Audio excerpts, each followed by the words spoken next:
radical experiment. I'm honored here to be with Wade Davis.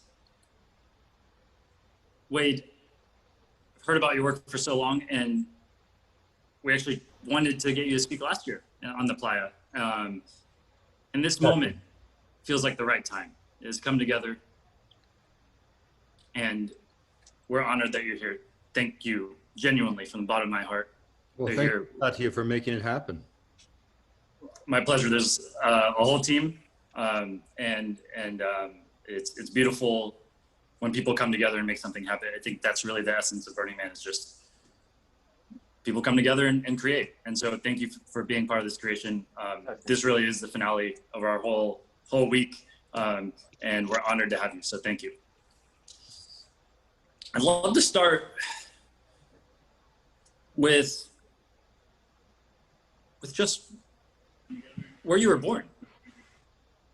Oh, I was born in British Columbia. I'm Canadian by birth. I'm also Irish, and I became a naturalized American. I'm also recently became a Colombian citizen as well.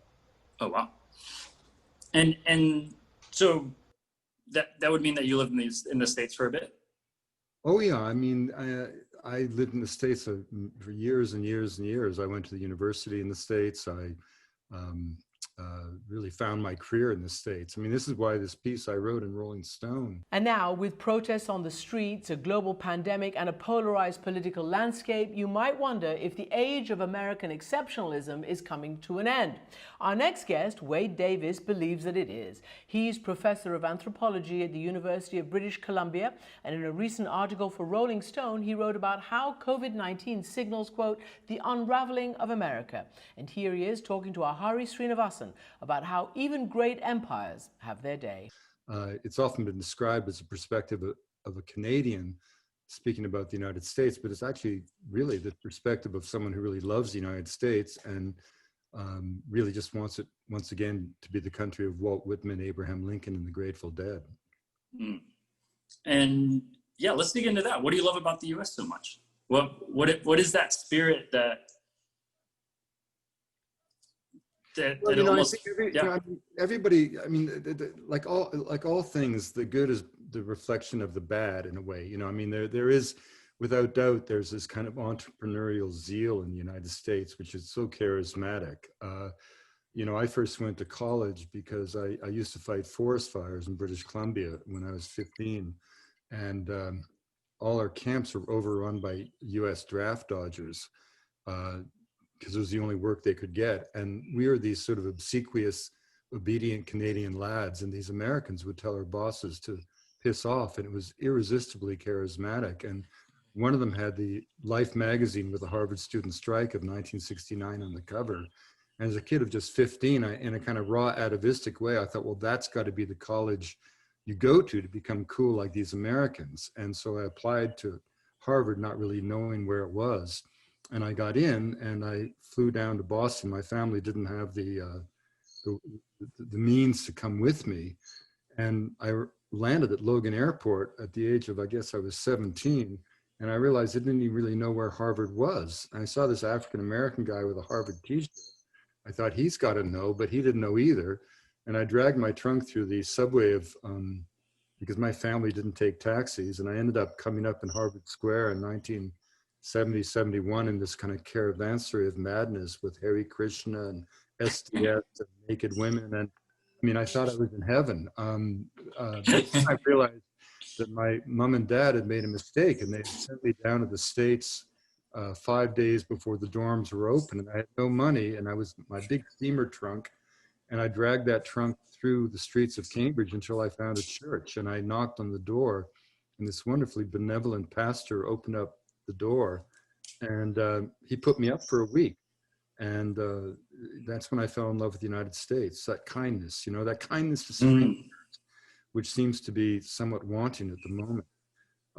And, you know, that wonderful American spirit to sort of do what needs to be done and then ask whether it was possible or permissible, a kind of spirit that says that, you know, pessimism is an indulgence, despair is an insult to imagination, orthodoxy the enemy of invention. You know, people like Jim Whittaker, the first American to climb Everest, who famously said, if you if you're not living on the edge when you're young, you're taking up too much space. And certainly I could never have forged the career that I did in Canada. It just would never have happened. So, you know, when I wrote this piece for Rolling Stone, you know, I think of it as a love letter in a way to a country where, you know, if you have a family member, Satya, who's in trouble, the first stage of a family intervention is to hold a mirror to the face of the individual to show how far they've fallen, and that's the first step on the path of rehabilitation.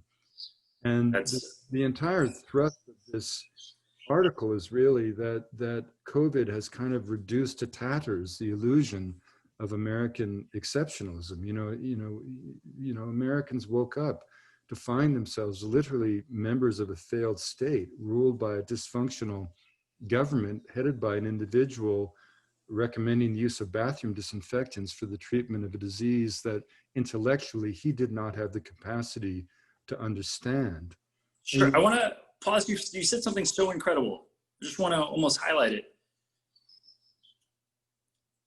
It sounds like you love the US so much, like a family member. And you know that the most powerful thing you can do to help it in its process is to hold up a mirror. Yeah. And that's really the perspective that this article is coming from. Yeah, I mean, what the article describes is something that will cause Americans who love their country to feel sadness, because it's not a pretty picture. You know, it's interesting. Epidemics and pandemics have a way of shifting or moving the wheel of history. The Black Death, for example, wiped out half the population of Europe, and it brought to the end a medieval system of governance that had lasted 1,000 years. By contrast, the Spanish flu of 1918, 1919, which killed millions of people, including my own grandfather, who walked out of his home in the morning and was dead by afternoon, it didn't have the same impact socially, psychologically, in a sense, because it happened in a moment when the entire world was numb by death because of the Great War. By the same token, during the year of Woodstock, the summer of Woodstock, when 500,000 kids took drugs and swam around in the mud of a field in New York State, that summer 100,000 people died of Hong Kong flu. And in Berlin, they were using subway stations to store the cadavers because the morgues were overrun. But again, that didn't have the same impact. We didn't have digital technology, communications as we do today, and most people had never been in an airplane in the 1960s, so the disease was not spreading with the same intensity. But in the case of COVID, it came along right at a time to reveal what had become of America. And as 2,000 Americans were dying every day, an American dying every minute, every hour, we suddenly looked up and saw a nation, in a sense, in tatters. You know, the Irish Times put it perhaps most poignantly when they said in an article that over the years, America's evoked many emotions from other people in the world, from good or bad, or for loving or hating or whatever. But there's one emotion that America has never invoked until now, and that was pity. And as American frontline healthcare workers literally awaited emergency supplies of fundamental needs and basic stuff like swabs and bandages, et cetera, from China, the hinge of history opened to the Asian century. And, you know, empires never anticipate their demise, but kingdoms are born to die. And if you think of European history, the 15th century belonged to the Portuguese, the 16th to the Spanish, the 17th to the Dutch, the 18th to the French, the 19th to the British. The British Empire actually reached its greatest geographical extent, Satya, in 1935. You know, Brits all over the world were kind of swilling their gin and tonics, but we now, of course, know that the empire was bankrupt and bled white by the Great War, and the torch had passed to America. And so if we kind of look at the trajectory of America in the 20th century, you know, it's hard for people to remember that on the eve of World War II, the United States was a demilitarized country. Both Portugal and Bulgaria had bigger armies than the United States. And then within 3 years, we had 18 million men and women serving in uniform. The United States industrial might saved literally civilization along with Russian blood. The Ford Motor Company produced more industrial output than the nation of Italy. One plant in Detroit, the Chrysler's Detroit Arsenal, produced more tanks than the entire German Third Reich. We built B-24s, each one of which had 1,500,000 parts. We spat them out by the hour. We built Liberty ships by the hour. The record for building a Liberty ship was 4 days, 29 hours, and 17 minutes. For every 5 pounds of equipment the Japanese Empire of the Sun got to a frontline troop per capita, America got 2 tons across 13,000 kilometers of water, and literally saved civilization. And when I say that, I'm not speaking in hyperbole. You know, the Nazis had an overt plan to deport every able-bodied man from the United Kingdom, 15 to 45, to slave labor in Europe. This was civilization on the precipice.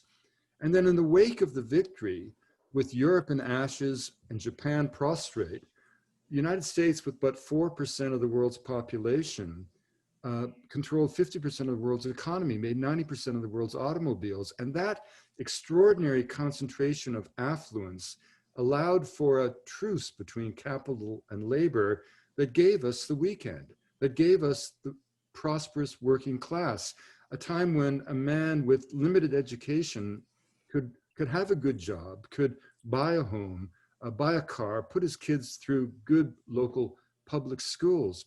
And that was the kind of the dream of America. And it's a dream in which all boats rose with the tide.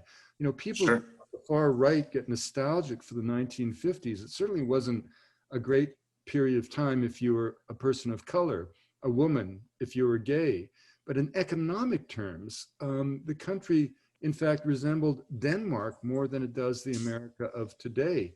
Marginal tax rates in the 1950s were 90%. Now, that doesn't mean that wealthy people all paid 90%. Sure. The symbol was there that everybody has to pay. You know, the average CEO, my father-in-law was CEO of Bell & Howell Company in the 1950s. They made all the Hollywood cameras. His income was just 20 times that of an average salaried staff member of his team.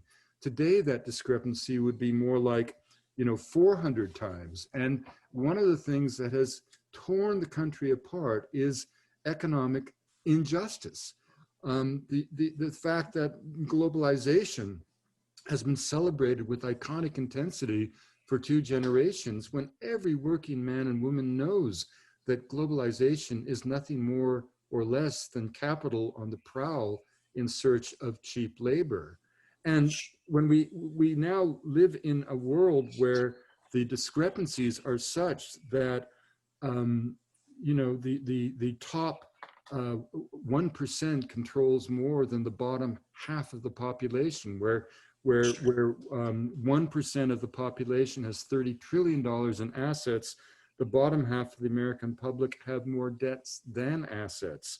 The 3 richest individuals in America have more wealth than the entire 160 million of the poorest people in the country. And sure, I want to jump in. I want to, your articles really resonate. It has, I think, 300 million views last I checked. That's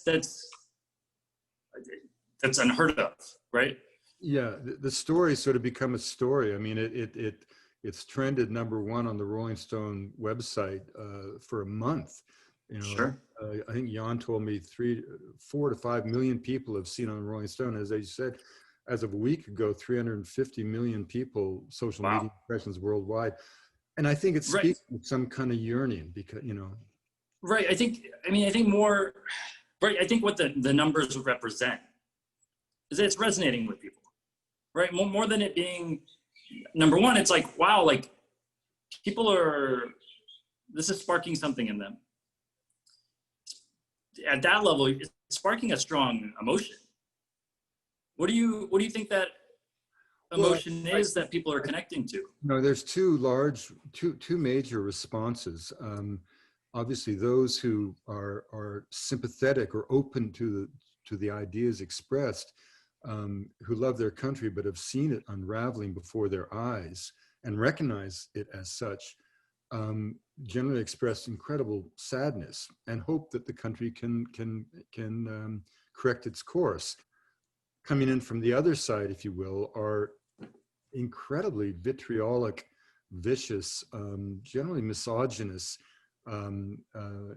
critiques, which have nothing to do with the content of the article. It's almost like I've been called everything from menstrual discharge to, you know, I mean, the terms that come in. And it's curious because the people who have that response seem to be singularly incapable of dealing with the issues and the data presented in the article or the arguments of that article. It's sort of their only gut response is hatred and really quite vicious language directed toward the messenger, because they can't deal with the message. But again, you know, this article is not in any way gloating. It's not celebrating the demise of America. It's a lament. But the bottom line is that, you know, a country that once spat out fighter planes by the hour couldn't manage to get it together to get cotton swabs and had to depend on overseas supplies. A country that defeated polio and smallpox found itself led by a president advertising the use of bathroom disinfectants. You know, a country that celebrated the free flow of information is in fact ranks 45th in terms of press freedom. You know, a country that celebrates freedom as an individual's right to own a personal weapon, arsenal of weaponry, even a right that trumps the well-being of children. 346 kids being killed in schools over the last decade. You know, let's talk about the individual for a moment. Just I love that you're talking about that. And what's curious, right, is that maybe here's a question: what can somebody do to look around at their life and feel this discrepancy that has motivated you to write this article? Your love of America. Again, it's like anything else. You can't solve a problem until you understand its dimensions. And one of the things you asked me earlier at the very head of our conversation, what do I love about America? Of course, what I love about America is the way that the country celebrates the individual. This gives us huge mobility, huge flexibility, huge personal freedom, but it also comes at the cost of social solidarity. In a sense, the United States has lost not just a sense of community, but the very idea of society itself. It's almost as if no one owes anything to anyone and no one is deserving of anything. And if you look at what we've become, I mean, the American people consume 2/3 of the world's antipsychotic drugs. Opioid addiction is a cause of mortality, the highest cause of mortality for people below the age of 50. We celebrate slogans like 24/7, implying total dedication to the workplace at the expense of family. And then we wonder why the average American youth by 18 has spent 3 full years staring at a glass screen, be it a laptop or a video game, contributing to an obesity epidemic that is described by the Joint Chiefs of Staff as a national security crisis. I mean, go to any sporting, look for example, at a photograph of any sporting event in the 1940s, and you'll be hard pressed to find anyone who is overweight. Now look at a sporting event and you're hard pressed to find anyone who is not, if not clinically obese, certainly overweight. And it's almost like the country no longer has a sense of benign purpose. When, for example, people flock to the beaches or mock the use of a mask or go to conventions, they're not displaying strength or freedom. They're actually displaying the weakness of a people who lack the stoicism to endure the pandemic or the fortitude to defeat it. You know, Donald Trump, is the target of much ire from the left. But he's not the cause of this decline. He's a symptom of the descent. And the perfect sort of sign of the decadence is the fact that in 2016, 62 million Americans voted their grievance. They voted their indignation. They voted for their own self-interest in terms of that set of emotions of anger and vitriol and so on. And in doing so, they elected someone who they knew bloody well had no credentials for the job, save his willingness to validate their hatreds and target their enemies, real and imagined. That is a sign of decadence. And that's what Oscar Wilde, in a sense, meant when he quipped that America was the only country to go from barbarism to decadence without passing through civilization. And let me try to explain.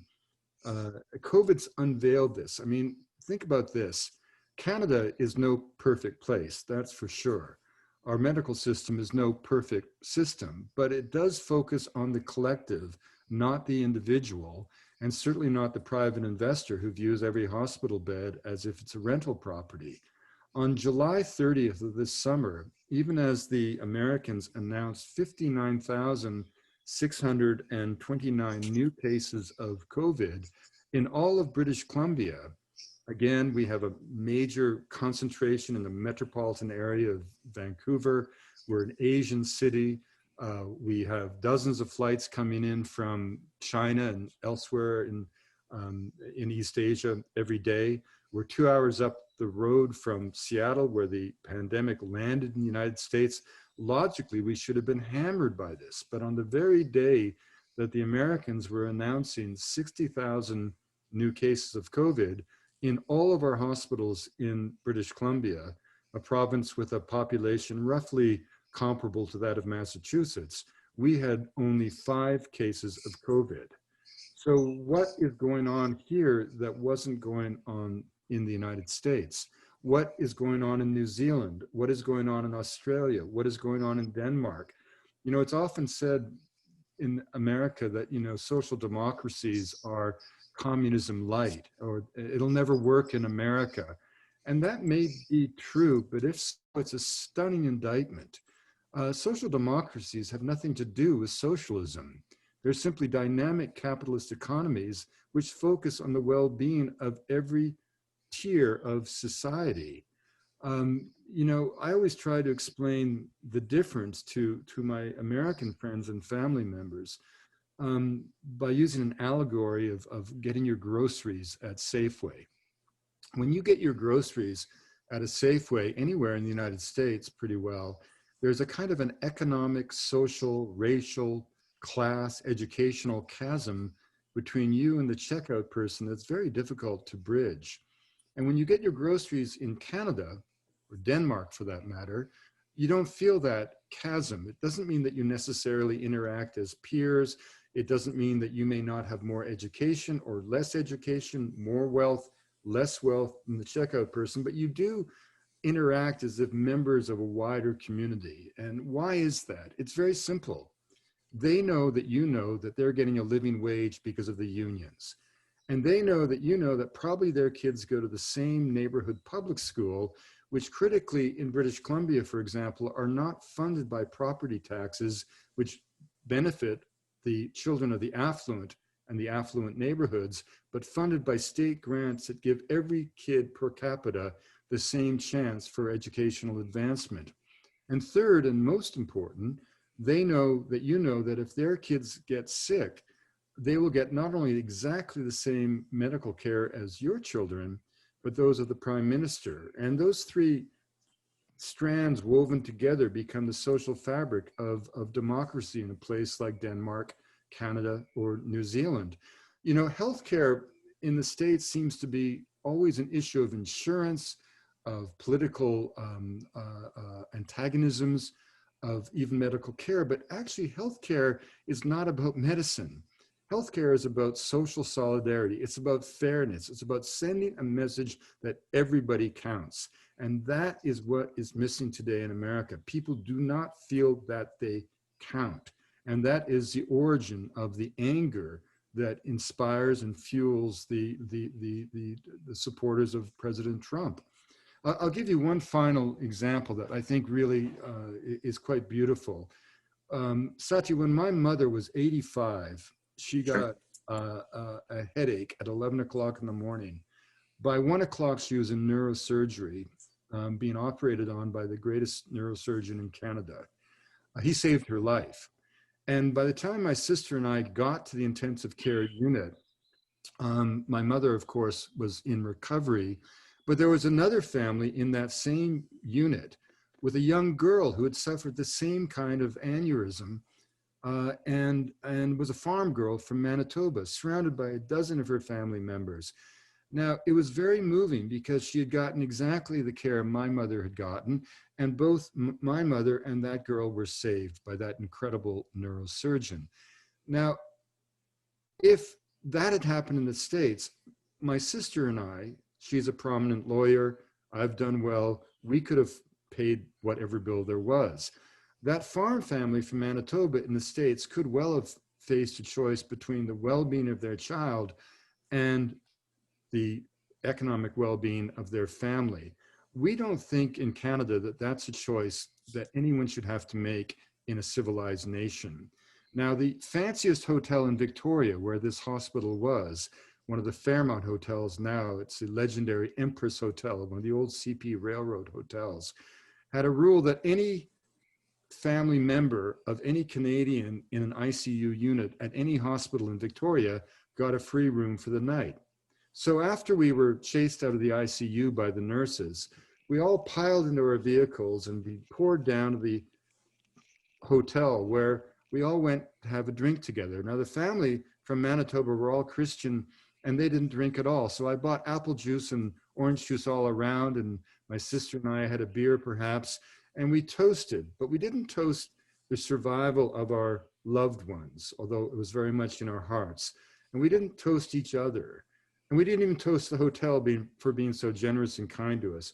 We toasted our country for having a healthcare system that brought us together from two different sides of the economic spectrum in Canada, but united in grief for our loved ones, but also united in hope and the realization that our country did not let either one of us down in a moment of incredible peril.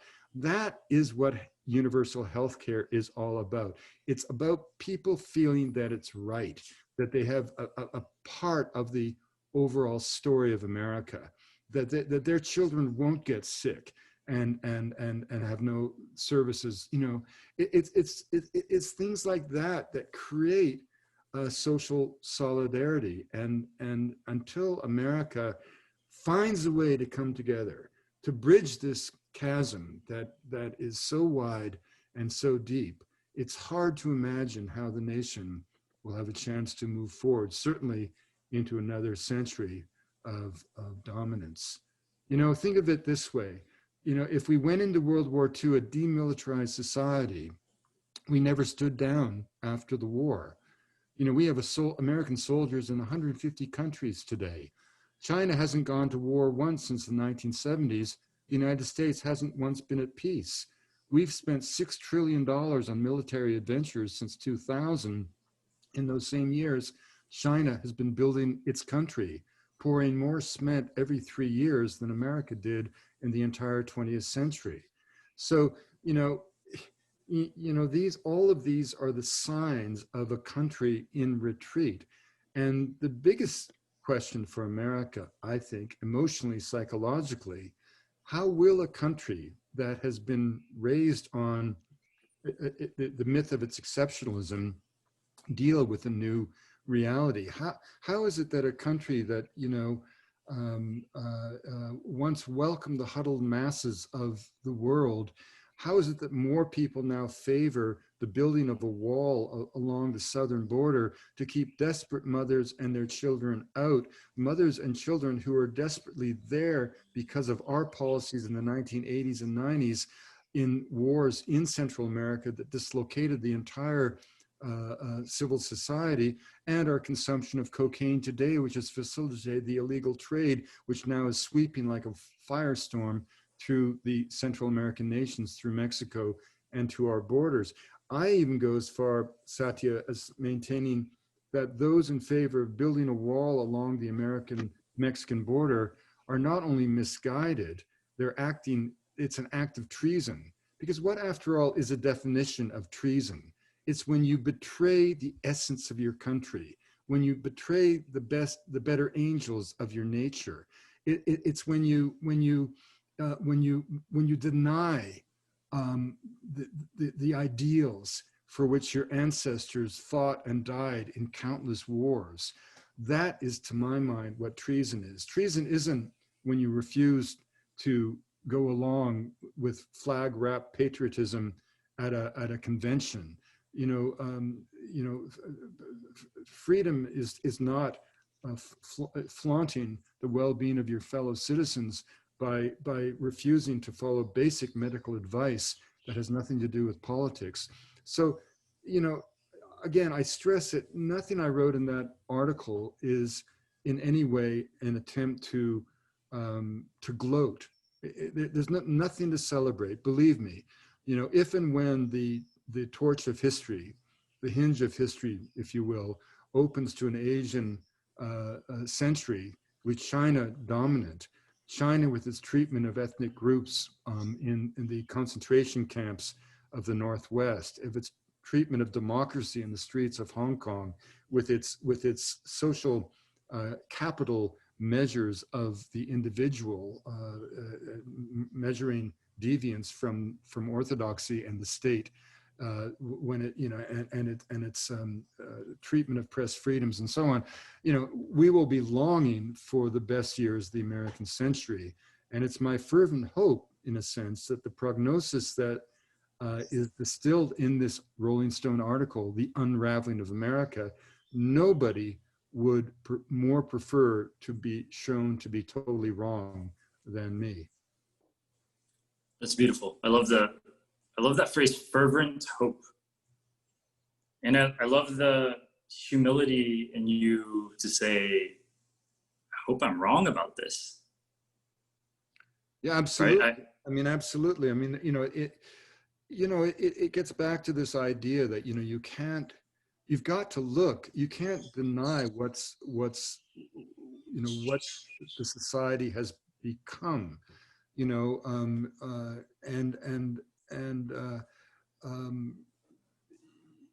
as I say, flag-wrapped patriotism is no match for compassion. And you have a situation where the truth has become whatever people want it to be. If the first American president famously couldn't tell a lie, the current one literally cannot recognize the truth.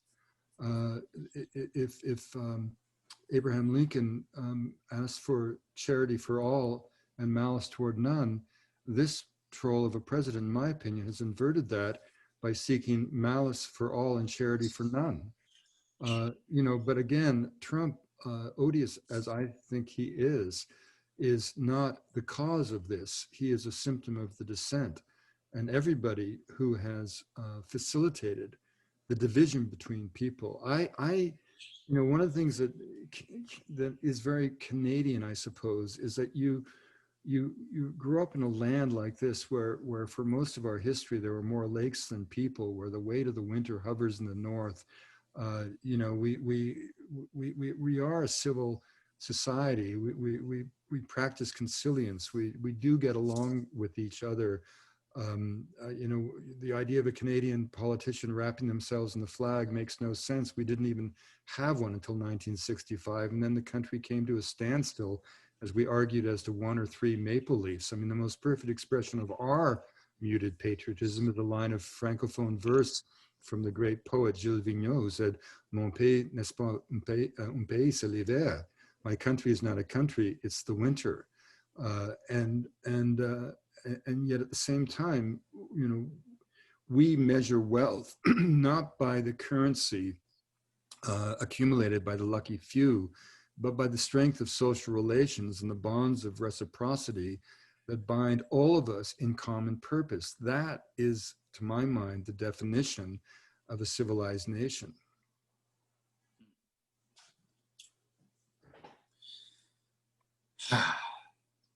So where do we go from here? Well, you know, one thing that, you know, you mentioned, you know, I've recently written a book, Magdalena, River of Dreams, which is kind of a love letter toward Colombia. And I recently was made an honorary Colombian citizen by President Juan Manuel Santos, a Nobel laureate. And Colombia has always been a place very close to my heart. When I was 14, my mother, kind of a humble but determined Canadian woman, told me that Spanish was the language of the future. And she worked all year as a secretary to earn enough money to allow me to join a small group of schoolboys that a teacher was taking to Colombia in the summer of 1968. And it was an extraordinary exposure to me. Many of the other older Canadian lads suffered from what the Colombians called mamitis, or homesickness. And I, by contrast, felt like I had finally found home. And but Colombia, of course, is another nation that's been torn asunder. A 50-year war, a three-way war, which has led to 220,000 dead, 7 million internally displaced. But the fuel of that war has always been cocaine. And, you know, I mean, the war wouldn't have lasted a day. The paramilitaries wouldn't have come into being. The FARC would have fizzled out years ago if it hadn't been for cocaine. At the height of the cartel, the Medellin cartel was budgeting $1,000 a week just to buy elastic bands to wrap the $70 million a day they were making. And the last year before the Havana agreement that brought peace, the FARC were down to 6,000 cadre, mostly teenagers in search of 3 meals a day. And yet the FARC were making $600 million from cocaine. And if you give me, you know, the Burning Man Boy Scouts and $600 million, I can wreak havoc in the state of Nevada. And so one of the messages of the book is that, in a sense, we all owe something to Colombia. You know, even as Colombia, the world's falling apart, Colombia's falling together.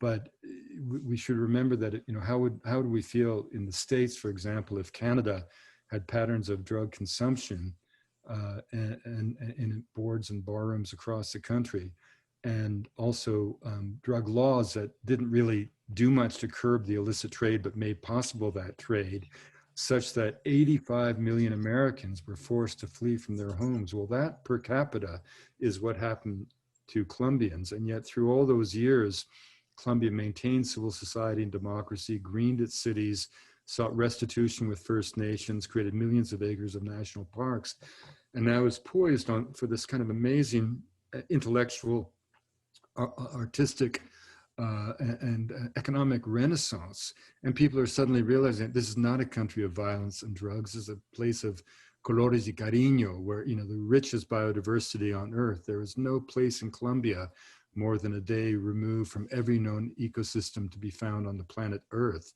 and so on, and more species of birds than any other, and of course culture and music and everything. And you know, magical realism celebrated as Gabriel Garcia Marquez's contribution to Latin American literature. He was a journalist. He was a journalist, a practicing journalist all his life. He just wrote about what he saw. He just happened to live in a place where heaven and earth come together on a regular basis to reveal glimpses of the divine. And there is a lesson, you know, the book is Magdalena, which is the Mississippi of Colombia. And in the same way that the Mississippi is a corridor of commerce and also a fountain of culture, the Magdalena is a source of music and poetry, prayer and literature. And the schism between the Colombian people, fueled by the cocaine trade, became extraordinarily violent. There's no one who hasn't suffered. And what has brought the country together, to the extent that it is tentatively walking toward peace, is just pure collective exhaustion. Generally, when nations are torn asunder by polarization, whether it's Ireland or whether it's South Africa or whether it's Colombia or now the United States, the one hope is there comes a point when people are just collectively had enough. You know, in Colombia, 2 schoolboys just got on Facebook and said, "No más FARC, no more FARC." And 3 weeks later, 2 million people were in the streets of Bogota with that slogan. You know, the States has been torn apart before. You know, we forget how truly horrible the McCarthy years were, where this alcoholic troll of a man from Wisconsin was the most powerful man in Washington. People were terrified of his ire, of his rhetoric, of his accusations.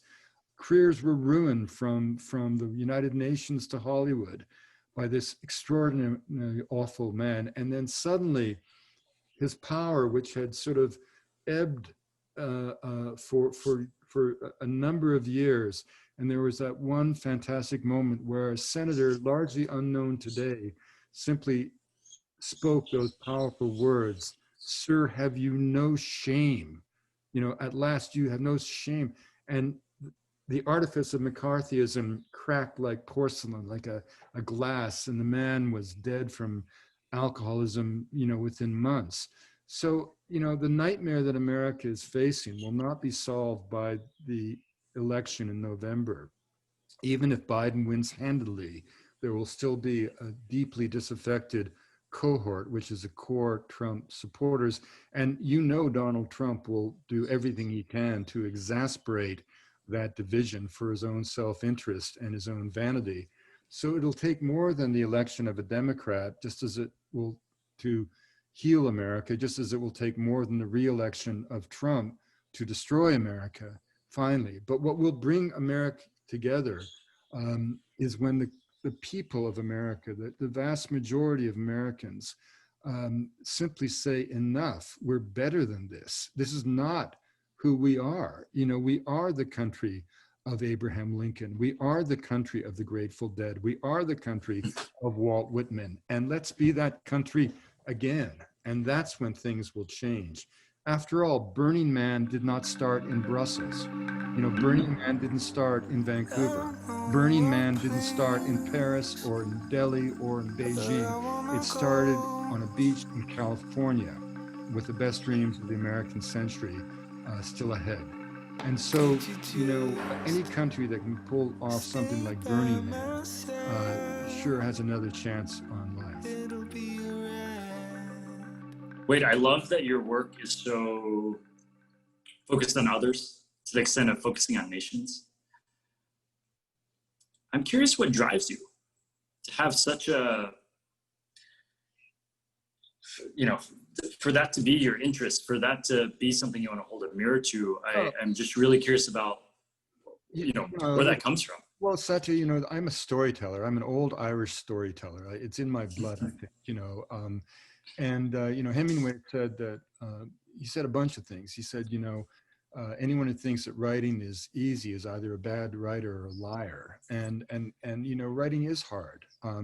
That's what makes it great. And I at least feel that to be motivated to complete a book, and I've written 23 books, you know, you have to have some sense of passion, some sense of mission, some sense of correcting, you know, exposing, or maybe even hopefully doing something about injustice in wherever it flares up, or at least drawing people's attention to the passions of the past, or something emotive, you know, that's it, the heart, you know. And he also said that the most important credential for a writer is to have something to say that the world needs to hear. And you know, I've always been driven since that first exposure in that church in Cambridge at the age of 17, and even before then, to social justice. You know, I saw what the treatment of women did to my mother, destroyed her life. She would have been running Bell and Howell Company if she'd been alive a generation later, you know. So, I mean, I was a feminist before the concept was there. I grew up in that atmosphere. I grew up, you know, my closest friend, Tim Plowman, died of AIDS. You know, I could go on and on, you know. But the other thing is that, you know, my father wasn't a religious man, but he was a deeply ethical man. and he did believe in good and evil. And, he said, there's good and evil in the world, take your side and get on with it. And that's pretty good advice. And one of the things that is, in the Christian tradition, we have this sort of illusion that, we have the Christ child and we have the fallen archangel, and we have this illusion that good's going to triumph sometime over evil, that if we just push hard enough, that evil will go away. Well, that's a very Western idea. In the East, for example, when Krishna was famously asked by a disciple why the obvious question, the great heresy of the medieval ages, if God's all powerful, why does he allow evil to exist in the universe? Well, if you ask that as in France in the year 1100, you'd be burned at the stake. But when you could ask that in India, and when Lord Krishna was asked that very question by a disciple, if God's all powerful, why does he allow evil in the universe? Lord Krishna said, to thicken the plot. In other words, this is a whole dharma. The whole idea of the Four Noble Truths. In Buddhism, all life is suffering. It doesn't mean that all life is negation. It means that shit happens, evil happens. The cause of suffering is ignorance. By that, the Buddha didn't mean stupidity. He meant the tendency of people to cling to the cruel illusion of their own centrality in the stream of divine existence. The third of the Noble Truths was a revelation that ignorance could be overcome. And then, of course, the fourth was the delineation of a contemplative practice that, if followed, not only had a possibility of a transformation of the human heart, but had 2,500 empirical years saying that transformation would happen. And, one of the reasons that at the age of 66, I can stay as passionate, as engaged, as hopeful, indeed, as I am, is that I never expect to win. Bitterness comes to those who expect something, expect to win an environmental battle every time, or expect to succeed, or whatever it is. But if you realize that the path of life is not bringing you towards a destination, the path of life is just a path. And the journey you're on is exactly that. And the goal is not a destination, but a state of mind. Then you get the kind of, you're able to just keep going, because you never expect to win.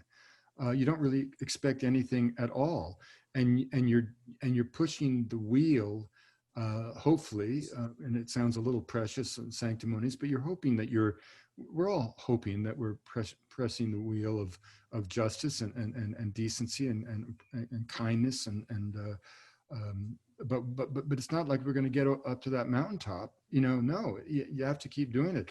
And the whole thing in life is that, to be the architect, the biggest challenge in life, the creative challenge, is to be the architect of your own life.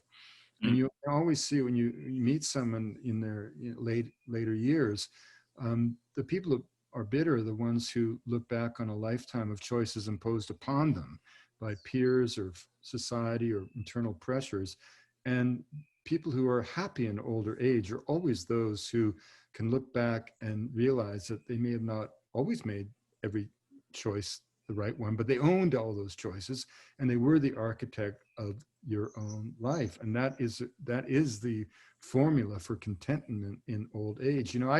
When I was a really young boy wandering around Colombia, when I was 19 and 20, sleeping where my hat fell, kind of, protected by a cloak of warmth from the Colombian people, I met an old shaman who told me something really amazing. He said, in your early years, you're too young to understand the world around you. And in your later years, you're too old to understand the world coming at you from below or from behind. And in between, he said, there's a narrow sliver of light, a narrow beam of light that illuminates your life. And that is when your destiny is unveiled. So, I always say to young people, always be patient and give your destiny time to find you. That's powerful. And I know your time is precious. I know this Sunday evening. Thank you for being here. I wonder if that was such a high note. I wonder if you also feel similarly that this might be a good time for us to take a pause. Sure. I'll talk to Daniel, and then I'm just so excited to bring you guys together. Great, Satya. No problem. Okay. Great. Yeah. Wade, thank you so much. We're really honored to have you here projected. Oh, you should do something funny. We'll get a funny photo of you projected on a giant pyramid. Here we go. Hey all. Hey Daniel. It's a pleasure to have you today.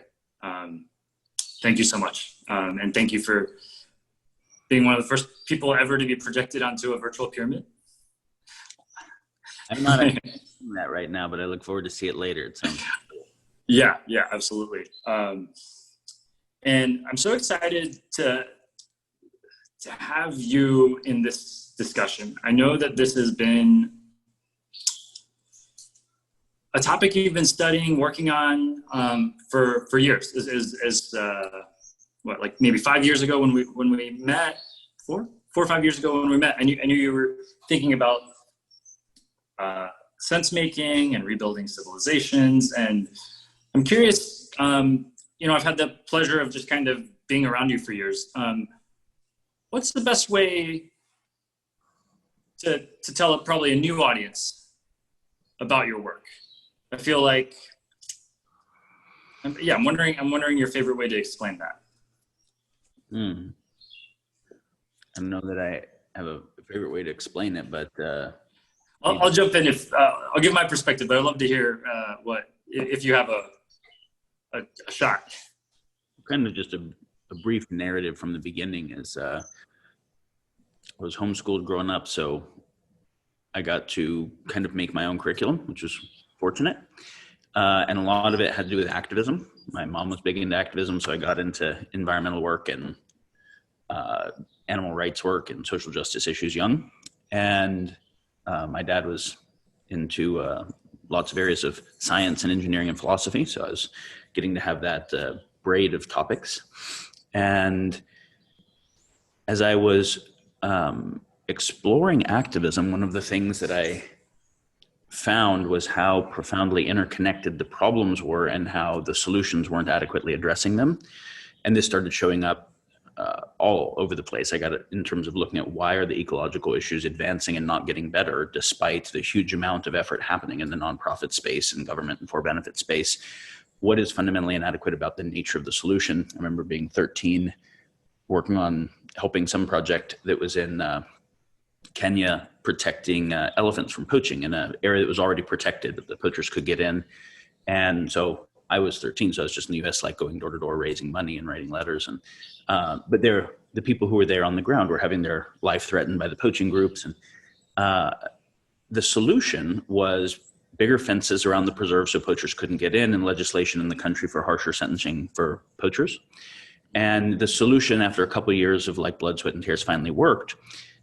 But it didn't address the poverty of the people that were poaching and the fact that, they were in parts of the world where, 25,000 kids are starving to death a day. It didn't address black markets on animal products. It didn't address mindsets towards animals. It didn't address a macroeconomy that creates poverty at scale and, ships it to the third world. It didn't address any of those issues. So the same poaching groups moved and started hunting both the mountain gorilla and the white rhino more than they had been, both of which were more endangered. And I got to see this because I wasn't just looking at one issue. I was working with enough groups that I got to see that those were connected. And so the tremendously hard and well-motivated work solved one problem, but actually moved the underlying problem space to show up in areas that were even more sensitive. And that was really devastating because the only kind of hope that I had to deal with the devastation of the nature of the problems was that something could be done about it. And so fortunately, I was also studying not just all the different areas of science that I could, but system science and Bucky Fuller's work and Capra's work and kind of how do all the things fit together. And so I started looking at activism from that lens and saying, how can we understand the nature of the problems well enough that we can come up with solutions that solve that problem, but also don't externalize harm elsewhere? And that required starting to get into economics and the nature of why does perverse incentive arise and what would it take to internalize perverse incentive and externality, and the nature of governance systems and culture and basically civilization writ large. And so then that led to saying, okay, well, there's a lot of there's a lot of things that we can say are getting better. You can listen to Hans Rosling or Steven Pinker and, pick things that are getting better. But you can also look at most environmentalists or people studying existential risk and look at things getting worse. And both are the case. There are some metrics getting better. There are some getting worse. That's a destabilization of the overall space. But the things that are getting worse are leading to catastrophic tipping points that will break the substrate that allows the things that are getting better to matter. Mm-hmm. So I started forecasting how long do we have on the various things, and started reading Limits of Growth by Club of Rome and all of the different kind of forecasts, as well as studying civilizational collapse theory, Tainter and Baudrillard and things like that. Because it becomes pretty clear when you study history that all of the great empires that lived for hundreds or thousands of years don't still exist. I'm curious, how old are you when you're diving into this inquiry? It's just so fascinated that you're so interested and have the dedication to dive into this. When does this occur in your life? I mean, this is kind of the thread of my whole life, just progressively deeper insight into the process. If you spend time talking with kids where you listen and then actually give them space for the questions to emerge, the dedication is there. Like I do nature walks with kids, and they want to ask around about how do trees suck up water, and how does the light thing work, and how do all the animals and everything interact, but very deep questions. They want to know why the sky is blue, which actually requires understanding things about optics and about astronomy and about the sun, about astrophysics, and as well as like the nature of consciousness. What is the subjective experience of blue? And school just doesn't do a great job of actually facilitating that curiosity. And so if we force people to be interested in shit they aren't interested in, and don't facilitate their interest in the things they're actually interested in, we kind of break their interest, and then they want to use some hypernormal stimuli. So I was just fortunate that the things that were interesting to me, I got to pay attention to. And I think anyone that gets to continue to pay attention to the things they're interested in learns, but they also double down on their own interest. Mm. So the things I'm describing now were a lot of my kind of teenage focus. And so I started looking at, forecasting and civilizational collapse models, anything from environmental collapse, from overfishing and, peak resource utilization, to pollution issues, to, climate type issues, as well as what are the things that lead to large scale war and infrastructure collapse and those types of things. And that led to recognizing that as our technology exponentiates and the power of our choices exponentiate, but our quality of choice making is not getting commensurately better to the power of our choice making, we're having more and more different escalation pathways to catastrophic risk globally, and higher probability of them, where if we try to think about like biotech risks or nanotech risks or AI mediated risk or large scale war or grid collapse, if we tried to solve any of them on their own, they're almost all impossible to solve, and there's too many of them. So I started thinking about what is driving all of them. Why are humans coordinating at scale in a way that uses our technological power in ways that either directly through conflict theory cause problems, war, and exploitation that is known, or through mistake theory cause problems, unintended externalities. And a lot of it is that, right? Like, I don't think the people when they were making Facebook knew that it would destroy the entire information ecology, but it did. So that's a kind of information theoretic issue.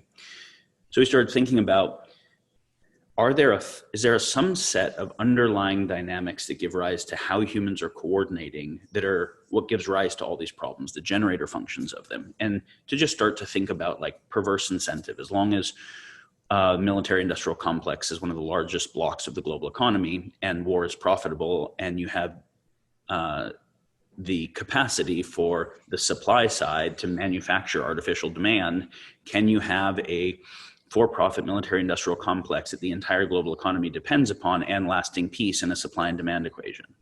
Well, no. So we have to deal with perverse incentive there. That's one example. We can see it in healthcare, and we can see it in mining, and we can see it everywhere.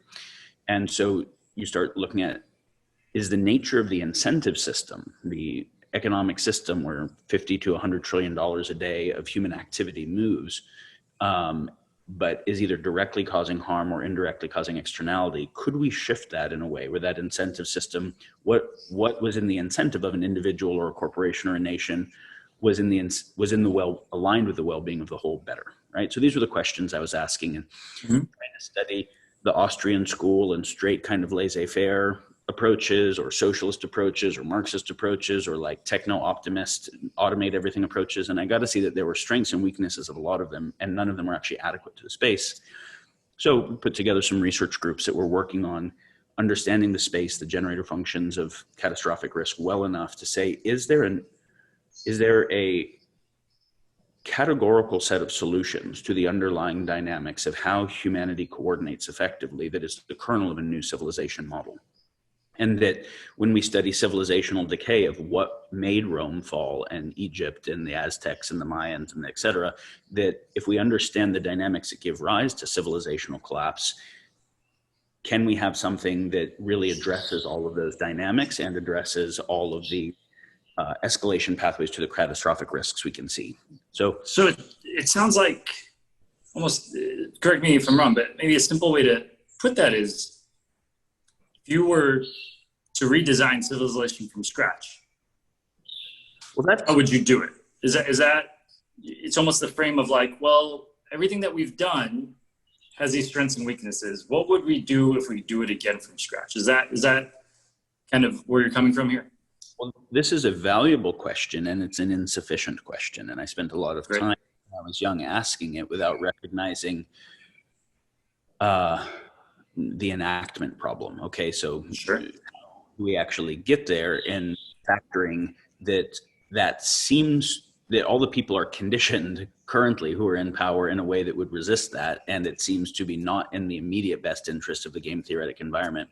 So yes, it's an important thought experiment. If we were going to redesign civilization from scratch, how would we do it? How do we think the best run planet would run? Most enlightened planet would be. Then we have to say, in the current scenario, what is actually a viable path there? And to some degree, you reverse engineer from the idea of a future state. To some degree, you forward engineer. How can we be vectoring in the right direction and increasing our capacity to continue to vector in the right direction? So what I'm hearing is, although it's a great thought experiment, change doesn't start. We can't just hit a button and then redesign. You're saying, cool, great thought experience to have that vision, to think about what is that beautiful thing. And changes evolution. It's messy, right? To actually get to that vision, we actually have to start with where we are. Yeah. So where are we, and where do you see us actually being able to go from where we are? So I'll try to bridge this to some of what Wade was talking about. He's talking about the unraveling of the American empire. I think we can look at, and I don't claim to be representing his views accurately here, but just kind of piggybacking on some of the thoughts. We can look at the United States system and say, is it undergoing civilizational decay in the way that led to the breakdown of previous civilizations? And what would the signs of that be? What kind of things can we look for? We can also look at the global system that the world has actually run on since World War II that has been US based. And it's very important to look at these together. From the US perspective, we can, one just kind of quick insightful thing is that throughout history, democracies or republics, systems of participatory governance that were at scale, not like small tribal scales, never made it to 300 years, right? They have a fairly short life cycle. All empires died, but some of the dynastic ones made it 1,000 years. And the ones that were more participatory governance systems lasted less long. The US is at around 250 years, depending upon exactly the start date you pick. So this is the time cycle factoring history of the adequate decay of a republic. And to understand why, There's a bunch of reasons why, and I won't get into all of them, but the people who are willing to fight a revolutionary war to make something happen, right? If they lived in the direct experience of tyranny of government and where they were willing to die rather than let themselves be governed in a way that felt tyrannical, then they're also willing to do the extraordinarily hard work of participatory governance, which means show up at the town hall, not just let somebody else make the decisions, read all the papers, be actively informed about what's going on so that you can participate in governance, because you have the direct experience of how terrible not being involved in your own governance is. But as time goes on and several generations pass, and that just becomes a myth that no one has any embodied experience of, and there's like mortgages to pay and stuff on TV and shit to do, I don't even want to go to jury duty, let alone be really actively informed and engaged in participatory governance. So if the people stop checking the state and it's no longer truly a governance of, for, and by the people, then the state stops being able to do what it's supposed to do, which is check the predatory aspects of the market. I'll just make this frame because that's an important frame. Absolutely, I love it. One way of thinking about all of the problems in the world is that they're all coordination problems. That it's patterns of human behavior at scale that cause them, and it needs to be different patterns of human behavior at scale to solve them. And so how do we get lots of people to coordinate their behavior when they want different things and they have different understandings of the world and different worldviews in ways that lead to better solutions for the individual groups and the whole overall? It's a hard thing. When the Churchill said about democracy, and the founding fathers here said something similar, that democracy is the single worst form of government ever created, save for all the other forms. What they meant is the idea of governance, that you get a lot of different people to actually participate together, is just a really hard proposition. And it's why, if you look at human history, until like the thing we call civilization only started 10, 13,000 years ago. But we have 200 or 300,000 years of sapient existence of people that were genetically and neurologically similar to us. And those groups never got beyond, give or take, what's called the Dunbar number, 150 people in a tribe. And it's like, why was that such a hard upper bound? Why did, for hundreds of thousands of years, humans never make groups bigger than that? And it's actually like, the simplest way I would think of it is it had to do with limits of coordination. Of communication and coordination. If the tribe has to make a decision that's very consequential, to move or not, or to change some deep aspect of how they do things, up to about that size, everyone can participate in a tribal council and all have a say in what the rest of their life is going to be subject to. But as soon as you start getting more people than that, everyone can't actually have a say, because you can't have time to listen to 1,000 people. Right? It would take a month to make a decision on anything, and no one would even have the work memory to hold it. And so then I have to pick representatives to make choices on my behalf. Now my life is subject to choices that I don't have a say in. No, I'd rather cleave and make my own smaller group and be more self-determined. And so the Dunbar number was a limit of how, and up to that size, I could talk to everyone and get their sense made on things. So I didn't just have this like anonymous, the right or the left over there, that I could just have a pejorative straw man version of. I had people that I knew intimately. So that's almost all of evolutionary history. Now, when the tribe would get as big as it could get, then it would cleave and some of the people would move somewhere else. Lots of migration happened till eventually population keeps growing. We've migrated everywhere that we can. Now population keeps growing and tribal warfare becomes pressed, right? Because now we're competing for scarce resource.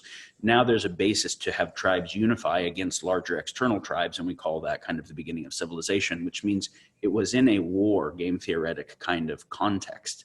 And so now we unify together and try to create government structures for these larger numbers of people because we have to. And so there's binding energy to hold the cleaving energy associated with an enemy hypothesis.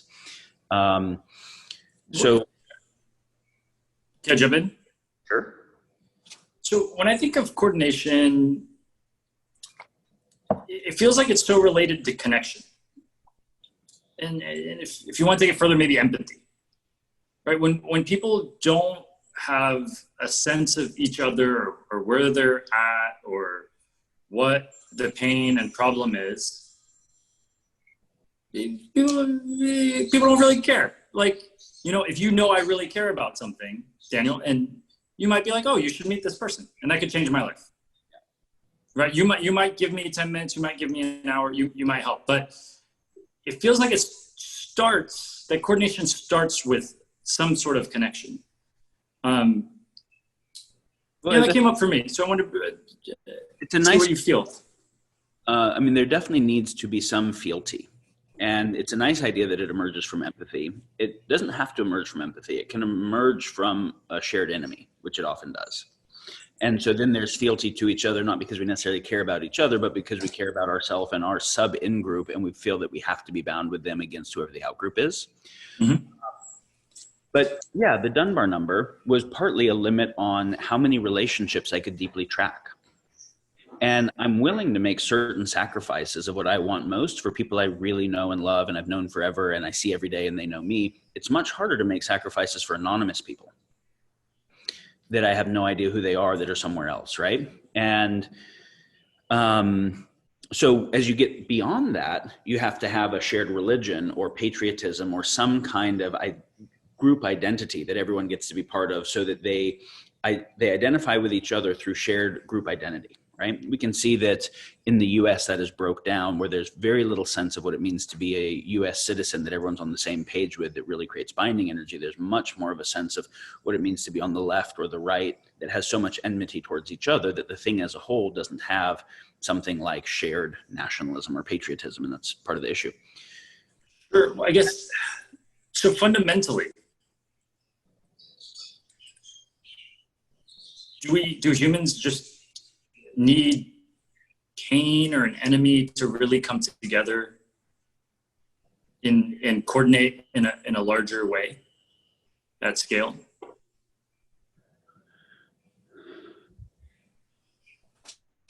It's a good question. And I think I'll better be able to answer it if we go back to the train we was on about coordination. Go for it. So if we look at all of the issues we want to solve as coordination issues, because we say, well, no, climate change is not a coordination issue. It's a straightforward environmental issue. We've got to do certain things with the transportation and the energy sector and whatever. No, it's a coordination issue, because you have to have enough people that have a shared worldview around what is true, what is real, what the problem is, that they can come up with adequate solutions, and that a major chunk of humanity isn't fighting against them to keep it from happening because they have a different worldview or different assessment, right?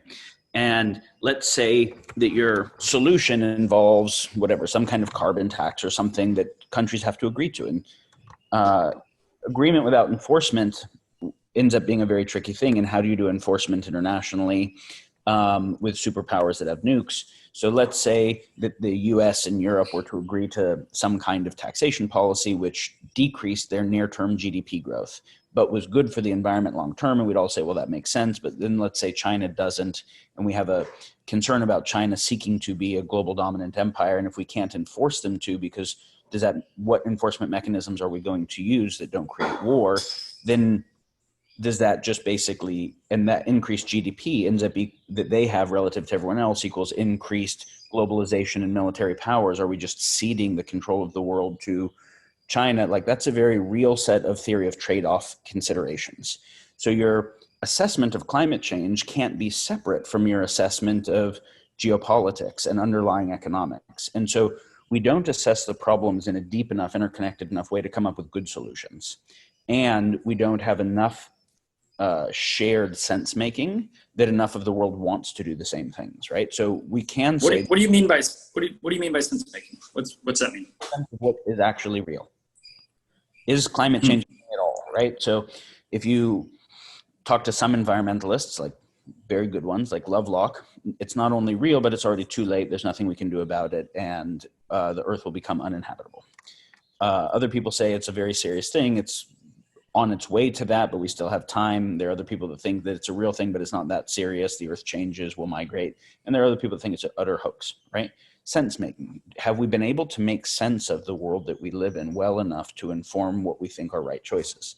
So when we think about democracy or republic, what we're talking about is a collective choice making system. How do we not just make choice, me as an individual in my family or an individual economic actor choosing to buy or sell something, but we're going to share roads. We're going to share defense. We're going to decide that it does make sense to start that war or not. So in autocracy, we just basically, the power is ceded to whoever it is that's going to make that choice. But in a participatory governance, we're supposed to participate to do collective choice making. The basis of choice making, collective choice making, is collective sense making about what we think is actually happening, and sense making about what we think the effect of a particular injunction might be, and meaning making. What do we think is important that we're in service to? And communication, our ability to converse effectively enough with each other that we can get on the same page about this so that we can do collective choice making. So choice making has as its antecedents sense making, as its prerequisite, sense making, meaning making, and communication. And just to jump into sense making, you're reminding me of thinking of an ecology, right? And there's usually a keystone species of that you could kind of like point at and be like, for example, in Colombia, the jaguar. The jaguar's health is great. The Amazon's good. If it's not, Amazon's bad, right? It's a very simple way. So if we think of sense making as a term you mentioned earlier, which was beautiful, an information ecology, right? You take this information ecology and make sense of it. How is there something as simple as a keystone species where you could just be like, yeah, we're the health of our sense making right now, it's fundamentally on the decline. It's not healthy. Is there something that we can point at that, or many things that we can point at where we're like, guys, our sense making ability is often, and in this model you described, it's almost like reminds me of the story of the princess and the pea, right? She's sleeping on a pea. She's so sensitive that if a pea is under her bed, it affects her, right? And so there's this almost a butterfly effect, a better approach of if this is off, right? How can we show people that this is off or that it's not? I think that should be a helpful place for us to start. So I appreciate that as I'm sharing things, individual things I'm saying are sparking interest and you're wanting to go down those avenues. What I also noticed, you've got about 6 strands open, which would actually be necessary to close to do a good job of this. And I apologize that part of looking at things in a more interconnected way means the chunk size is a little larger. And that's an important thing for people to understand, is that you can't fit a good assessment of anything into a tweet or into a short news bite. So an attention span. Forgive me, I'm a millennial. When attention spans go down, you become a worse sense maker for sure, because you have to compress the complexity of reality into something that will fit into the tiny attention. And so actually expanding attention to be able to hold multiple views, multiple epistemologies, all of the relevant things, so that you can then come up with a solution that's actually adequate is requisite. So I have heard is there a butterfly effect to affect sense making? Let me try to close a couple loops that maybe will bring it together. Great. So we want to improve human coordination. We want to improve our sense making, where we all are better at having the capability of doing assessment of what is actually true, base reality. And you can see in the US right now, hydroxychloroquine is a wonder drug. It's an utter farce that actually kills more people if they use it. Masks really help. Masks make it worse. Systemic racism is this most critical issue in the nation. Systemic racism isn't even a thing, and police violence, when statistically corrected, is worse for white people. On and on, right? China is trying to become a globally dominant empire and is very close, or they're not. Like there's maximally polarized views around just base reality, because these aren't values. These are, is something true, right? So clearly we are not doing a good job at collective sense making. So when we say we want to get collective coordination, we want to get our ability for everyone to actually know what is true empirically well, for us to be able to identify what values we're trying to serve and be able to hear the values someone else is trying to serve and say, are there better strategies that can serve these simultaneously? Maybe I care about the environment here. Maybe you care about your kids being able to get good jobs. And there's a particular proposition that's crafted in a way where if it goes through, your kids get good jobs and the environment's fucked, and vice versa. So I have to pretend like I don't care about kids getting good jobs. You have to pretend like you don't care about the environment because the proposition is based on that theory of trade-offs. And I've now collapsed my values into a strategy to achieve them. But if I said, wait, I care about this, you care about that, is there a better proposition we can come up with for what could achieve both of them? So we separate the value from the strategy to achieve it. You can see that it almost seems mind-bogglingly ridiculous that we have a democracy where you vote on a proposition where you weren't involved in crafting what is a good proposition. So some special interest group that has a very narrow interest puts forward a proposition and markets it to a group of people where it's directly beneficial to them. And this is why almost every proposition gets about half the vote yes and half the vote no, which also means that it inherently polarizes the population, which is why democracies die younger. One of the main reasons is it's actually very hard to get lots of people to coordinate. It's very easy to have one person rule or a small number of people rule. And if you're creating a voting system where the people aren't doing good proposition creation first, it is necessarily polarizing because the thing that you're voting for seems like it's actively trying to harm what is meaningful and sacred to me, and vice versa. So,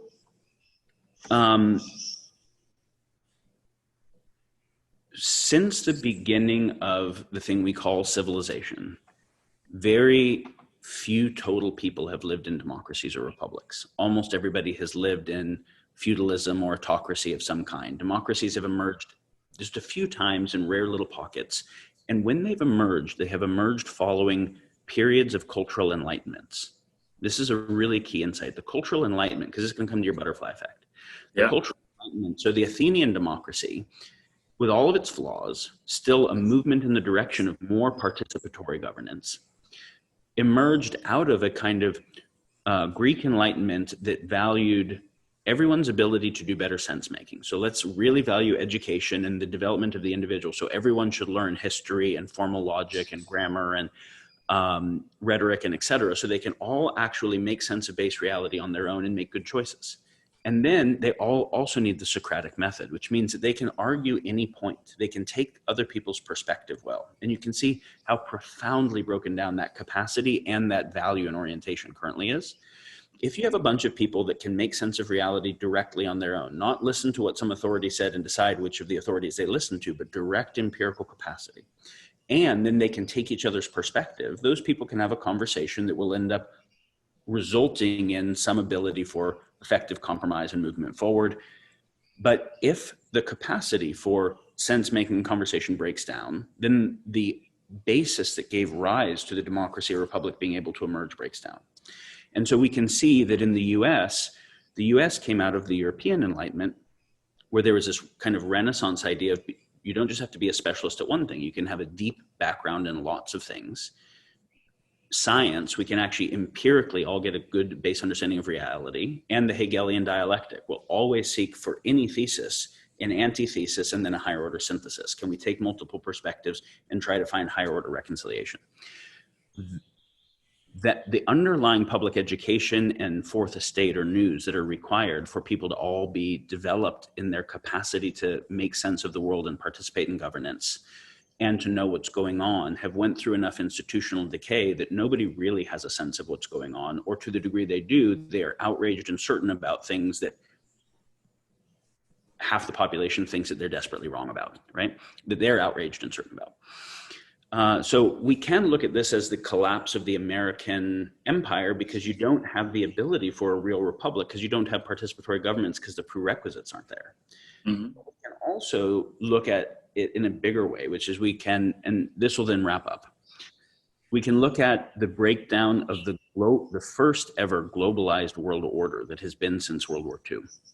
Because of course, empires got larger as time went on, and there was a game theoretic competition for more size. British Empire was not quite a world-ruling empire, but after World War II, it was the first time that we could never have a war again between the major empires. We had always had war between major empires, but they never had a nuke. They never had utterly catastrophic tech that made a war that no one could win. And so after World War II, we had to do something unprecedented and say, how do we never have a war between the major parties again? And so we said, well, we have to be so economically interdependent that it's never advantageous to bomb each other because it is better to coordinate with each other. And so let's do globalization and have supply chains that interconnect us in such a way that we don't survive without import and export. Well, in a way that made sense, right? And we had proxy wars, but we didn't have major wars from then till now. But it also created one global civilization, really, because none of the nations really can operate on their own. A global civilization mediated by globalism that is profoundly fragile, where breakdown, a virus in one part of the world can become a virus in the entire world, can start breaking down supply chains, breaking down social fabric within countries, between countries. And so COVID was just a big enough thing to show the systemic fragility. And the systemic fragility that's been cascading is really like the second and third order effects are really just starting to show up and will continue for some time. And obviously, when we look at the social tension that arose with George Floyd, there was a long-term issue. But after a tremendous amount of unemployment, of course, there's going to be more likelihood for violence in the street, because when people's fundamental needs aren't met, you always get more willingness for violence. And so even that was one of the secondary effects of COVID type effects. So what we're experiencing right now also is that the globalized world order, the kind of Bretton Woods agreements put in place, are breaking down or almost totally broken down. The US has pulled out of NATO, out of WHO, decreased funding for the UN. And the major empires, the biggest countries in the world, are doing cyber attacks on each other and espionage, and they know it. So it's not following peacetime agreements. It's basically unconventional war rather than conventional kinetic war, but it can switch into conventional kinetic war. So we have a breakdown of the global order, and we have a breakdown of the country that was leading the global order kind of simultaneously. And then we have a very big question of, so what happens next? Do we have increasing chaos and like population reduction, catastrophic risk writ large? Do we have China move into actually increasing their coherent capacity to build trains all around the world and ports and whatever, and they run the world? And what does that look like? Or at the end of where the US has decayed to, can we reboot something like a meaningful participatory governance? If you were to want to reboot it, you have to drive a cultural enlightenment that is the prerequisite so that this is the butterfly, is the high value on everyone's capacity to do much better sense making and much higher quality conversation so they can participate. I think this is the exact conversation I want you and Wade to kind of discuss and digest. And that was beautiful. Thank you. And what I find interesting about the two of you is that you guys are pointing at, I think, something very similar. And you're stumbling on it in two different ways. You're coming at it from two different angles. Wade, cultural anthropologist, storyteller. And you wrote this article you've shared with me, and feel free to expand on, you just feel like something had to be said. Yeah, I mean, yeah. I just was going to say that, you introduced me to Daniel when we first connected, and I just loved listening to him. And when I was just listening to your conversation, it struck me that of just how important it is to know history. I was just reading earlier today one of the classic books about Vietnam by Stanley Karnoff, and you just see how those men, Robert McNamara and Dean Rusk and Johnson and all their kind of various advisors, the scores of them, were just stumbling around in that void, doing what they tried to do, and it's almost agonizing to be reading the contemporary accounts of their decision making in 1963 to 4 to 5. Knowing what was going to be the result, and the kind of analysis that Daniel just did, taking us through the patterns of history. If he quoted Churchill, and another one of, I think Churchill's saying, I think it was Churchill who said that, you know, if you don't know, if you don't study history, you'll never, you're condemned to repeat the same mistakes over and over and over again. And, you know, in my little analysis of the COVID thing, what made it, I suppose, unique, and certainly what caused it to hit a nerve, is just the point of view, you know, the kind of the anthropological lens that I was thinking of this less as a story of medicine than of culture. And, but Daniel takes us to a whole nother level of depth, right? And it raises the issue of how astonishing the important a knowledge of history is for anyone who has the audacity to think that they can lead us or lead anyone, right? And when you, it's not trivial, you know, that George Patton knew classical warfare of the Greeks in the Mediterranean zone. It's not an accident that Churchill won the Nobel Prize for Literature and wrote more books than most contemporary politicians have read. And when you think of the most horrifying aspect of many horrifying aspects of the current administration in Washington, it was, you know, the word ignorant is really means without knowledge, lack of gnosis, right? And when you have a president who literally doesn't know when World War II began, you know, who doesn't know the most fundamental aspects of history, who has never read anything, who famously doesn't read. And then when you contrast that to what we just heard from Daniel, you know, unraveling the threads of history, the mystic connections of history that have brought us to where we are. It just, my overwhelming impression listening to him is just how important, how vital a knowledge of history is in the moment. And certainly for those who have the gumption and the audacity to believe that they have the right to lead the rest of us. And interesting, as you're saying that, I was thinking about what you were speaking of is this Asian century, will it be Chinese led? And Xi Jinping is a very serious scholar of history, political theory, philosophy, military history. My understanding is actually a very serious translator and scholar of all of the kind of classic Chinese works.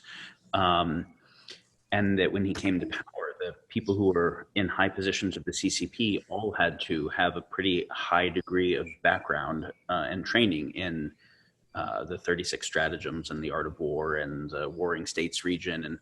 And you can imagine if the US Senate and Congress all had to have the whole kind of history of Western philosophy and the canon and the Napoleonic Wars and Alexander the Great and et cetera, it'd be a different story. And kind of the founding fathers did, right? And this is one of the institutional things, is that when you're trying to emerge, you have to work really hard, but there's a way of kind of getting fat when you are the dominant empire and you've forgotten the problems, and the very hard work of staying actively educated and engaged doesn't seem immediately eminently necessary. And that's one of the things that leads to the decay. I think that's so true. I mean, you know, the famous quip by Kennedy when he welcomed all the Nobel laureates to the White House, and he said there wasn't as much intellectual firepower in that room since the last time Thomas Jefferson dined alone. And I think that's so true. I mean, you know, there's an understandable but a kind of a disturbing American almost embrace of ignorance. You know, there's a, you know, if you know too much, you're sort of, you know, you're not really a man or something.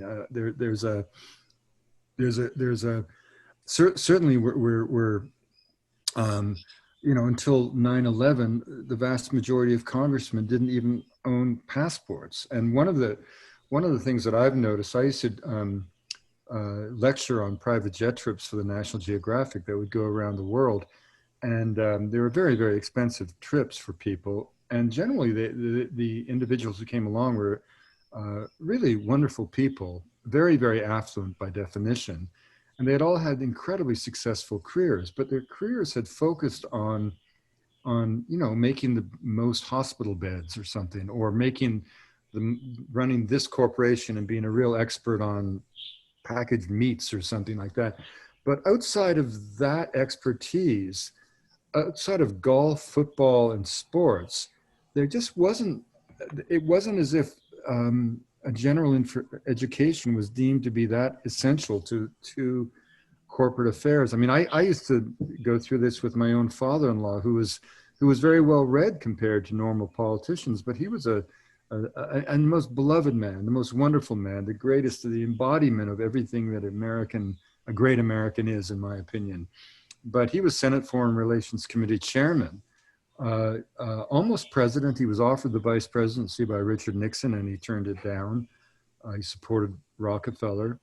When he came to visit us at our fish camp in northern British Columbia, guidebook in hand, he came over to me and said, "Wade, did you know Canada was the second biggest country on earth?" And then he was very desperate to have a newspaper, and the nearest newspaper we could get for him was a 4-day-old copy of the Toronto Globe and Mail, which a bush pilot brought in.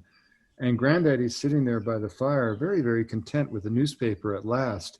But then he quizzically looks at me, pulls down the newspaper, and looks up from his bifocals and said, "Wade, why is there so much news on Canada in this newspaper?" And those are kind of not gentle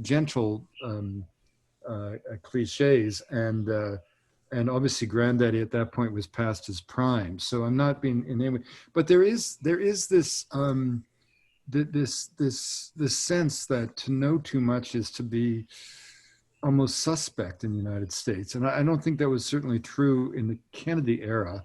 Maybe they thought they knew too much in the case of someone like McNamara, but certainly, knowledge of the world has never been a credential for political office in the United States. I'll share a couple thoughts on partly how I think we got here, and it's by no means a comprehensive addressing, because I think there's actually quite a few threads that are involved. What makes someone particularly good in the market and what makes them comprehensively educated about history don't necessarily overlap all that well. And doing very well in the market means that you can influence DC to have people do your bidding, and the people who are susceptible to do that will do better and whatever. So there's a whole bunch of other reasons, but a couple of reasons that maybe are slightly less often thought about and valuable. One is, I think the focus in the types of knowledge that mattered coming out of World War II made a very drastic shift to STEM focus because of the critical role that technology played in the war.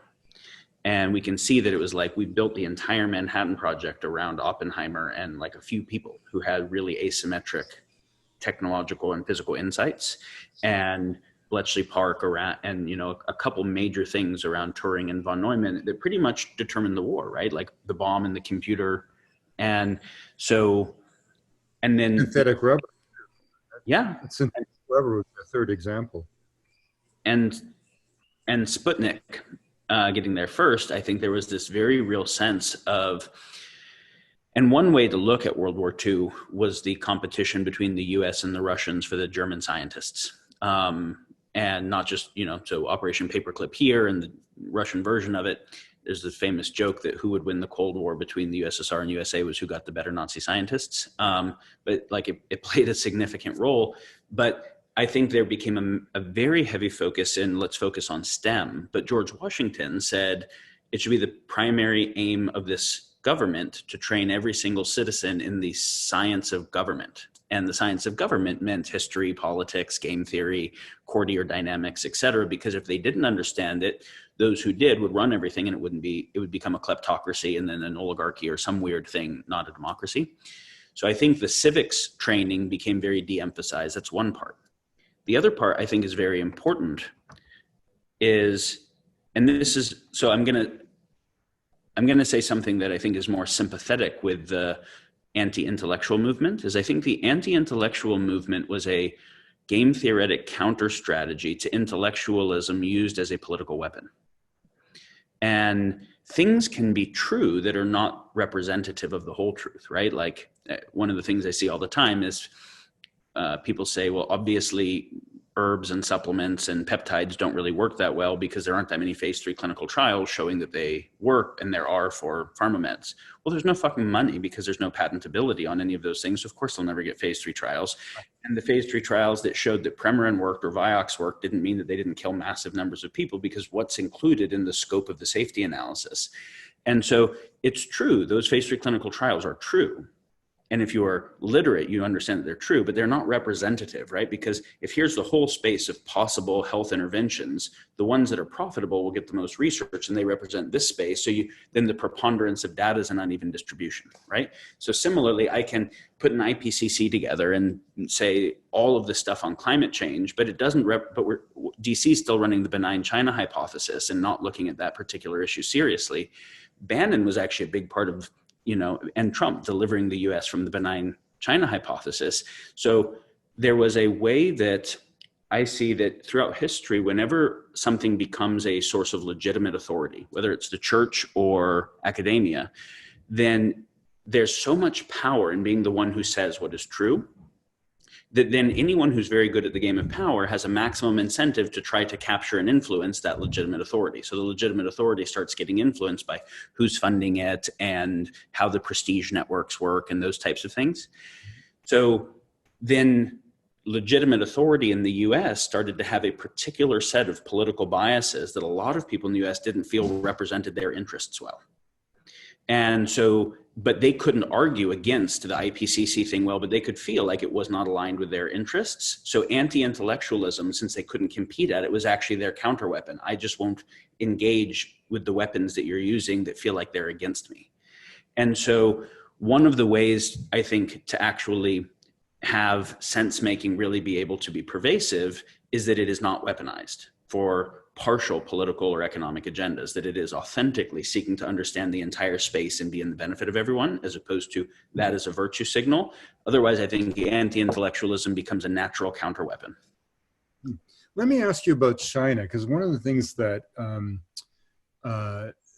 was interesting in the criticism of my article, I was a number of people, Jeffrey Sachs for one, a friend of mine who founded Code Pink, quite liberal individual, were very critical of my last paragraph when I essentially said, we'll miss the American era if China is in control. And I cited in that the treatment of the Uyghurs, the social contracts, the social capital thing, and just the treatment of democracy, et cetera.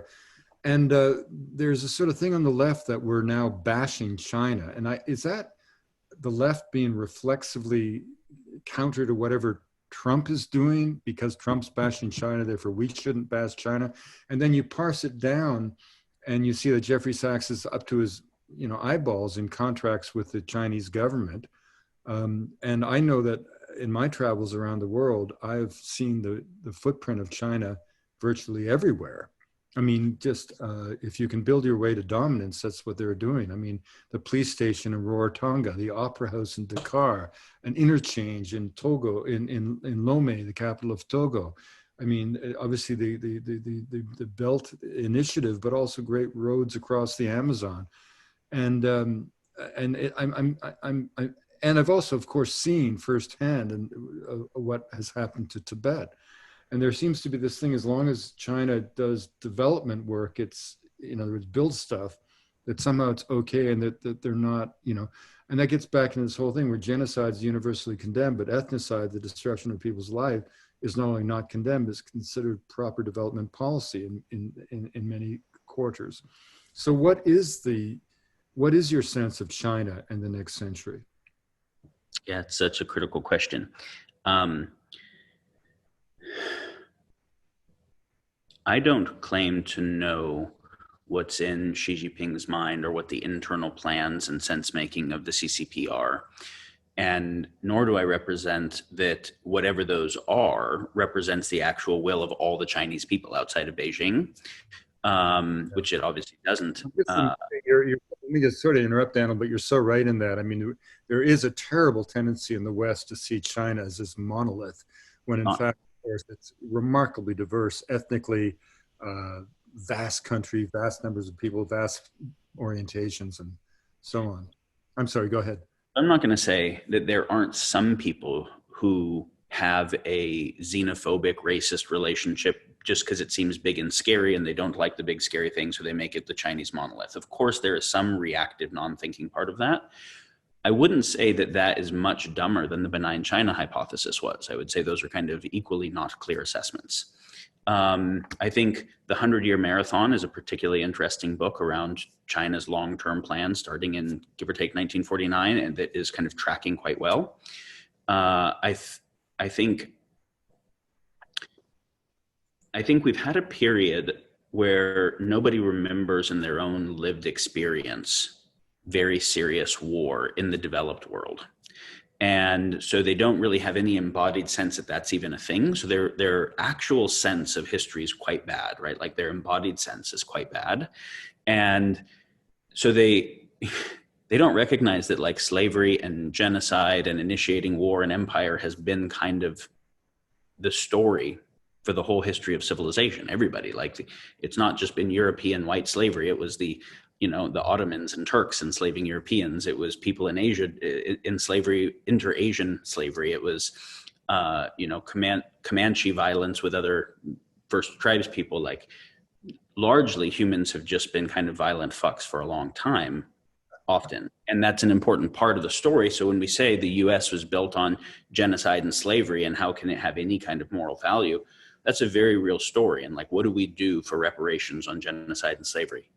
And the whole world was in a context of slavery and genocide. Arguably, you could say British colonialism was less violent than Dutch or Spanish or some of the other colonialisms. You go to the Congo and whatever in some ways.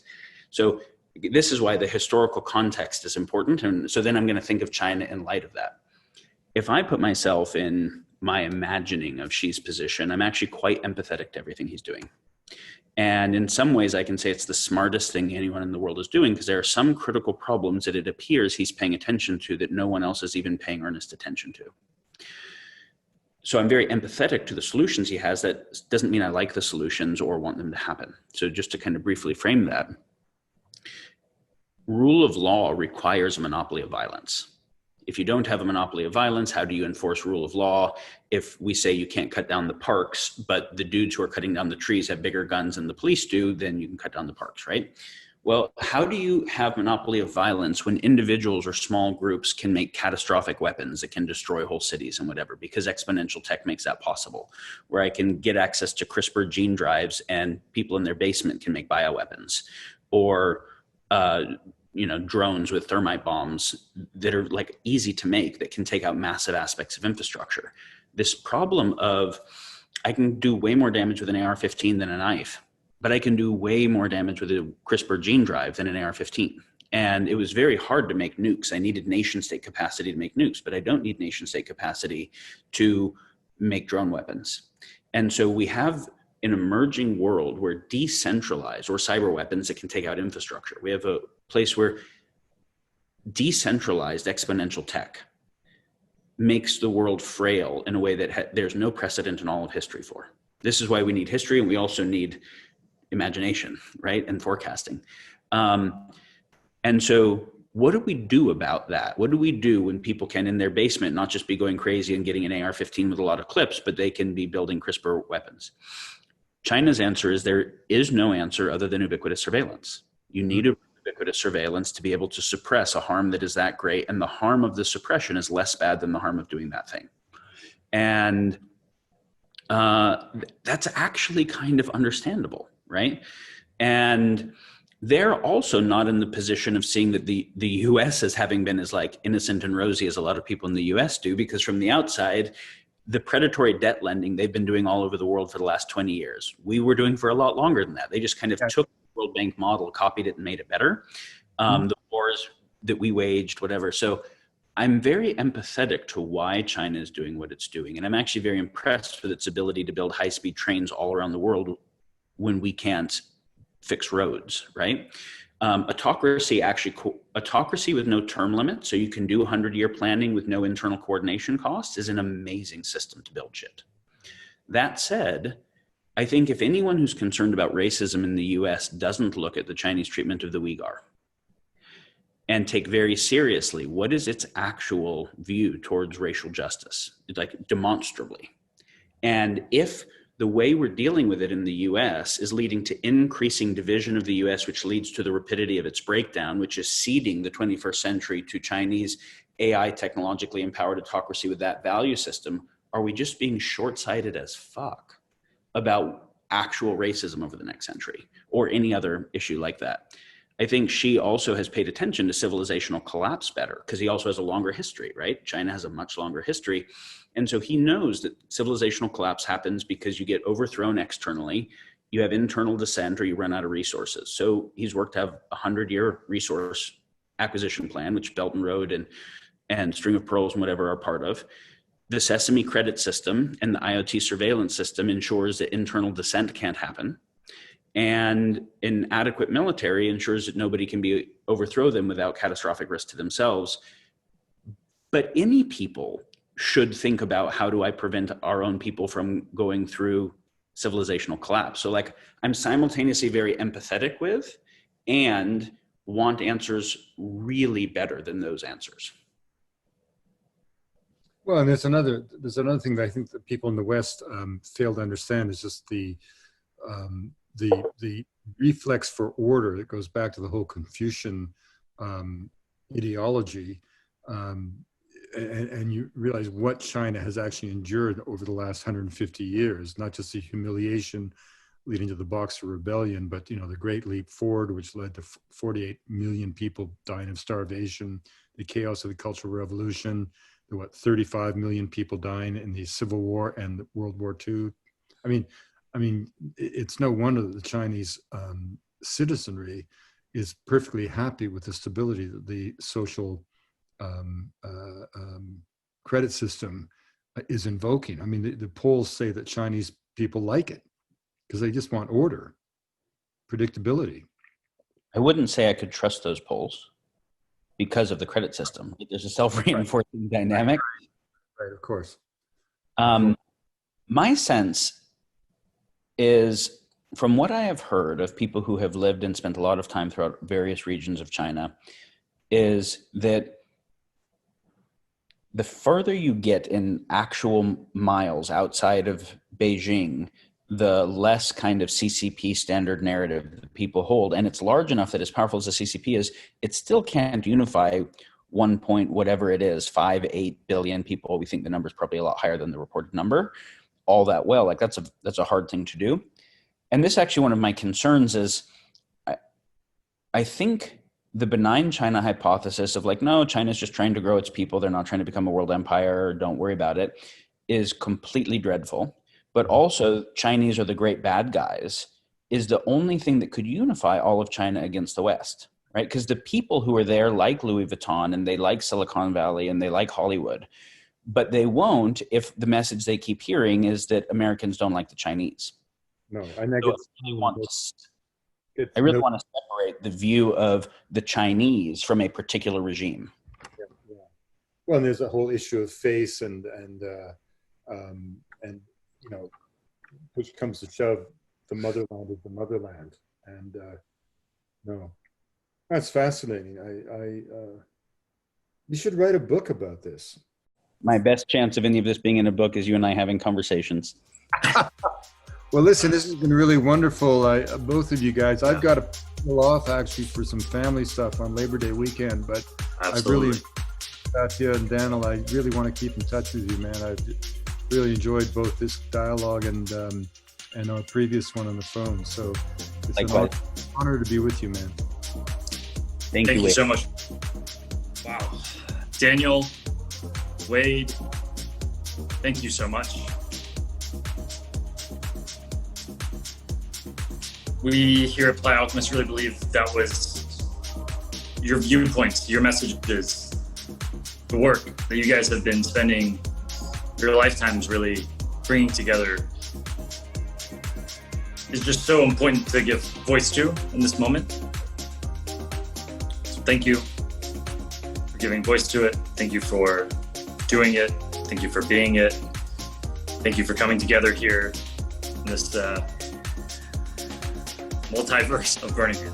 I want to take a moment and thank the entire team that brought this together. It reminded me of what Burning Man's all about. Just people coming together, putting aside their differences and creating something beautiful.